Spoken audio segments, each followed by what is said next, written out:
ये कहानी हमसे अनुज ने शेयर करी है और जो सब अब आप आगे सुनने वाले हो वो सब अनुज के साथ हुआ था जब वो लद्दाख के एक high altitude weather monitoring station में काम कर रहा था। उस वक्त स्टेशन पर अनुज रहता था, जो टेक्नीशियन था। रघु सर रहते थे जो कि सीनियर ऑब्जर्वर थे और एक ताशी भी था जो कि लोकल ऑब्जर्वर था। ये जगह इतनी आइसोलेटेड थी कि आसपास सिर्फ बर्फ, पत्थर और तेज हवा थी। मोबाइल नेटवर्क भी बिल्कुल जीरो था। सिर्फ रेडियो और इमरजेंसी के लिए सैटेलाइट फोन रहते थे। उनका रहना, खाना सब कुछ स्टेशन के अंदर ही होता था। मॉनिटरिंग कैबिन अलग था और उनका लिविंग क्वार्टर थोड़ा दूर। रोज टेम्परेचर रीडिंग्स, विंड स्पीड और प्रेशर लॉग्स रिकॉर्ड करना। अनुज का रूम एक सिंगल रूम मॉनिटरिंग यूनिट था। उसमें एक बड़ी सी विंडो भी थी, लेकिन वो स्पेशल इंसुलेटेड मिरर ग्लास की बनी थी ताकि बाहर जो ठंडी हवा चल रही है उसका जरा सा भी असर अनुज के रूम तक ना आ पाए। और ये विंडो सिर्फ रोशनी के लिए बनी हुई थी। कैबिन के अंदर मॉनिटर्स और इंस्ट्रूमेंट्स लगे थे जो लगातार डेटा शो करते रहते थे। स्टेशन का मेन एंटीना सबसे ऊपर लगा था जहाँ से सिग्नल आता था। वही डेटा कैबिन में रिसीव भी होता था और यहीं से ट्रांसमिट भी होता था। सब कुछ सिस्टम के हिसाब से चल रहा था। कम से कम शुरू में तो सबको यही लग रहा था, लेकिन अब कहानी थोड़ी सी आगे बढ़ती है। लगभग 1 महीना हो चुका था और सब कुछ एकदम नॉर्मल चल रहा था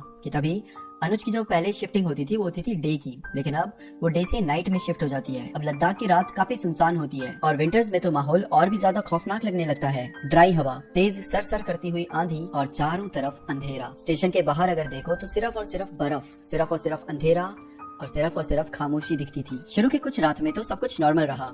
एक रात अनुज अपनी कैबिन में बैठा बुक पढ़ रहा था। तभी रेडियो में हल्का सा ग्लिच सी आवाज सुनाई देती है। उसने सोचा शायद सिग्नल डिस्टरबेंस होगा, लेकिन ग्लिच के बीच में एक हल्की सी आवाज निकली, लगा ठंड जेर दुख, मतलब कि मुझे बहुत ठंड लग रही है। अनुज 1 सेकंड के लिए तो फ्रीज हो जाता है। अब वहाँ रहते रहते उसने थोड़ी बहुत ये भाषा सीख ली थी, इसलिए उसको इस लाइन का हल्का फुल्का मतलब समझ आ गया। अब वो तुरंत रेडियो के पास जाता है ये देखने के लिए कि सच में कोई उसको पुकार रहा है या फिर ये उसका वहम है।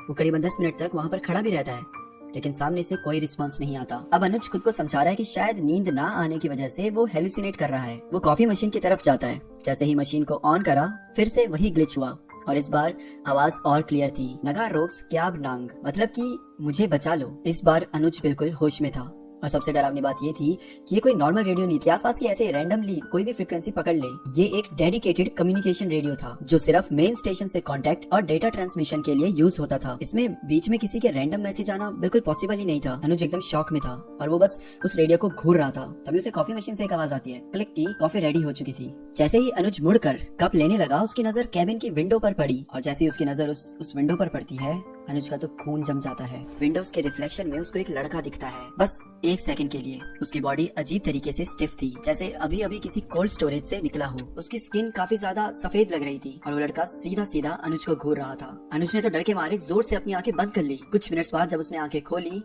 विंडो के पास कोई भी नहीं था, कोई भी नहीं। और उस रात के बाद तो अनुज सच में बहुत ज्यादा डर जाता है। पूरी रात उसने हनुमान चालीसा लूप में सुनी और बाहर जाने का तो कोई ऑप्शन ही नहीं था। वो बस सुबह होने का, सूरज के निकलने का इंतजार कर रहा था। अगली सुबह होते ही उसने सुपरवाइजर से बात करी और रिक्वेस्ट करी कि उसकी शिफ्ट को वापस से रात की जगह मॉर्निंग में कर दिया जाए। अब अनुज सुपरवाइजर को सारी चीजें नहीं बताता, ना वो रेडियो वाली बात, ना वो विंडो के बाहर उस लड़के का दिखना, कुछ भी नहीं। सुपरवाइजर बोलते हैं कि यार देख अनुज, सिर्फ तेरी शिफ्ट चेंज करने के लिए हमें पूरा प्रोग्राम चेंज करना पड़ेगा और सबकी शिफ्ट भी चेंज करनी पड़ेगी, जो कि पॉसिबल नहीं है। तो हम एक काम करते हैं, तेरे को 1 महीने की नाइट शिफ्ट दी थी, उसकी जगह तू 15 दिन की नाइट शिफ्ट कर ले और उसके बाद हम तेरी मॉर्निंग में कर देंगे। अनुज भी इस बात को समझ जाता तो बोलता है ठीक है, 15 अब मुझे बस 14 रातें निकालनी है, कैसे भी करके कर लूंगा। अब अनुज ताशी जो कि वहाँ का लोकल हेल्पर था, उससे ऐसे थोड़ी सी मदद मांगता है। बोलता है यार रात को बहुत बोरिंग सा हो जाता है, तो तू मेरे साथ रुक सकता है क्या, मैं तेरे पैसे भी दे दूंगा। ताशी पैसे देने के लिए मना कर देता है और उसके साथ रुकने के लिए हाँ कर देता है और ताशी के हाँ करते ही अनुज को थोड़ा सा रिलीफ फील होता है। अगली रात दोनों साथ थे। दिन में अनुज ने पूरा रेस्ट करा था। रात को दोनों कैबिन में बैठे बात कर रहे थे।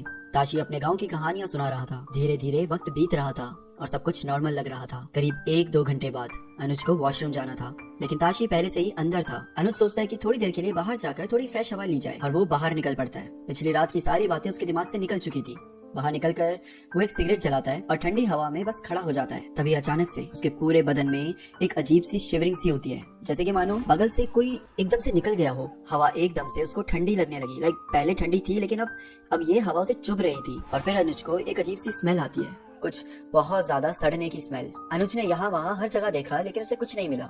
थोड़ी देर बाद अंदर जाने लगा तो अचानक से उसका पैर किसी चीज पर टकरा जाता है और अनुज को ऐसी फीलिंग आती है जैसे कि मानो उसने किसी के हाथ के ऊपर पैर रख दिया है। अनुज का दिल एकदम से बहुत तेजी से धड़कने लगा और अचानक से अनुज अपना पैर हटाता है और जब वो पैर हटाता है तो नीचे देखता है और नीचे असल में एक कटा हुआ हाथ था।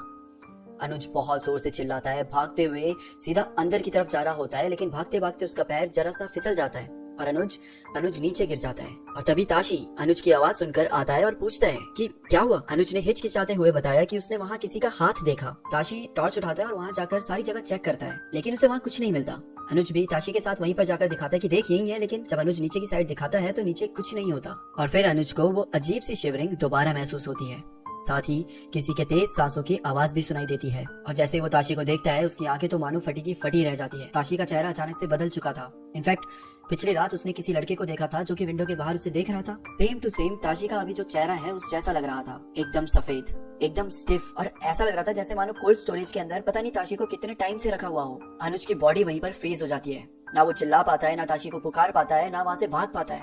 ऐसा लग रहा था जैसे कि मानो अनुज की बॉडी उसके कंट्रोल में ही नहीं है। और ताशी धीरे धीरे अनुज की तरफ बढ़ रहा था। अनुज के दिमाग में सिर्फ एक ही ख्याल आया, अब मरा मैं अब मरा। लेकिन तभी अचानक से जैसे कि मानो अनुज का कंट्रोल अपनी बॉडी पर वापस आ जाता है। तुरंत वहां से हिलकर वो ताशी को चाटा सा मार देता है। चाटा पड़ते ही ताशी एकदम से ऐसे होश में आ जाता है, जैसे कि मानो किसी हिप्नोसिस से एकदम जाग गया हो। और अनुज को पूछा कि क्या हुआ, ये मैं यहाँ कैसे, मैं क्या हुआ। अनुज ताशी को कुछ समझा ही नहीं पा रहा। इनफैक्ट अनुज को तो इस समय पर ताशी से भी डर लगने लगा था। दोनों वापस अपने रूम के अंदर आते हैं और एक एक कोने में खड़े हो जाते हैं। अनुज ताशी को घूरते जा रहे हैं। उसको अभी भी विश्वास नहीं हो रहा कि ताशी नॉर्मल हो चुका है। शायद कहीं ना कहीं उसके अंदर अभी भी डर है कि कहीं वापस से ताशी पहले जैसा ना हो जाए। और फिर अनुज ने हनुमान चालीसा को लूप में चला दिया। वो उसी को सुनते हुए आधी नींद में था। तभी ताशी स्मोक करने के लिए बाहर गया। अनुज वही कैबिन में बैठा था और उसकी नजर ताशी पर थी, लेकिन फिर उसकी नजर वहाँ पे खड़े एक लड़के के ऊपर जाती है।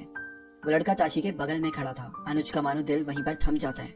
2 मिनट के लिए उसके दिमाग में क्वेश्चंस भी आते हैं कि इतनी रात को इतनी ठंड में ये लड़का आखिर कौन है और यहाँ पर क्या कर रहा है। अनुज ने सोचा शायद वहाँ पर खड़ा हुआ लड़का ताशी का दोस्त होगा। अनुज अपने आप को डिस्ट्रैक्ट करने के लिए अपनी बुक निकालता है और उसे पढ़ने लग जाता है, लेकिन तभी उसके बगल से हल्की सी फुसफुसाहट की आवाज आती है। कोई धीरे से कह रहा था, अनुज अनुज। आवाज और कहीं से नहीं आ रही थी, सिर्फ अनुज के बगल से आ रही थी। वो अपने इधर उधर हर जगह देखता है, सोचता है कि शायद ताशी होगा, लेकिन उसने देखा कि ताशी तो अभी भी बाहर खड़े होकर स्मोक कर रहा है और वो लड़का वो अभी भी ताशी के बगल में खड़ा है। अनुज ने ताशी को बुलाने की कोशिश करी। जब वो बाहर की तरफ जा ही रहा था कि तब अचानक से गेट खुद बंद हो जाता है, काइंड ऑफ लॉक हो जाता है। अनुज जाके गेट को खोलने की कोशिश करता है, बट ऐसा लग रहा था जैसे कि मानो बाहर से कुंडी लगा दी हो। अब सिर्फ एक विंडो है जिसके थ्रू वो ताशी को देख पा रहा है, लेकिन जैसा कि मैंने बताया कि वो विंडो सिर्फ बाहर देखने के लिए थी।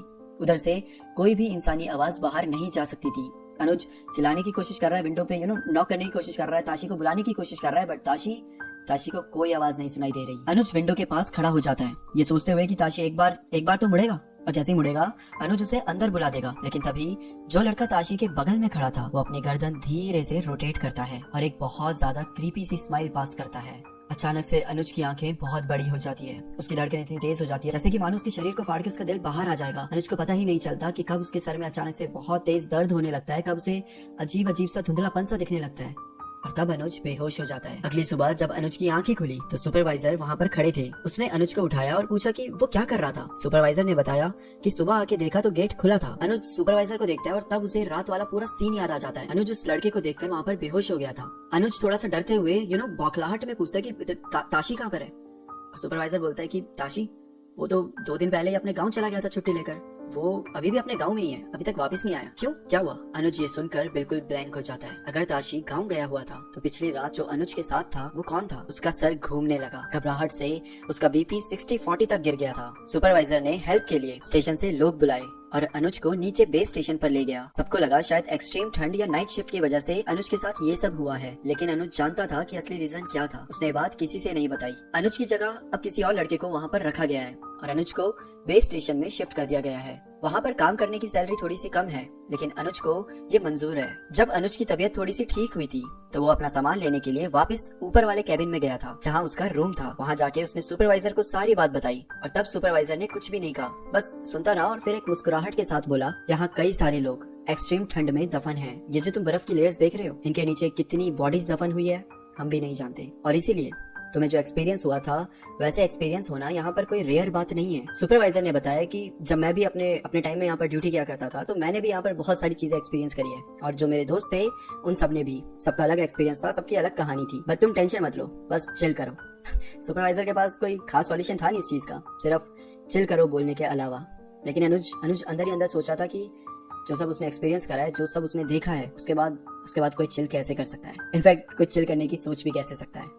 और इसी के साथ अनुज की कहानी यहाँ पर समाप्त होती है, खत्म होती है। दैट्स इट फॉर टुडे दोस्तों। By the way I know आप जानना चाहते होंगे तो अनुज अभी भी वहाँ पर काम कर रहा है और अभी हाल फिलहाल में उसके साथ कोई इंसिडेंट नहीं हुआ है। इनफैक्ट ये जो इंसिडेंट हुआ था ये भी बहुत ज्यादा पुराना नहीं है, ये भी एक डेढ़ साल के अंदर ही हुआ था। So thank you so much Anuj for sharing your story with Thanks for watching.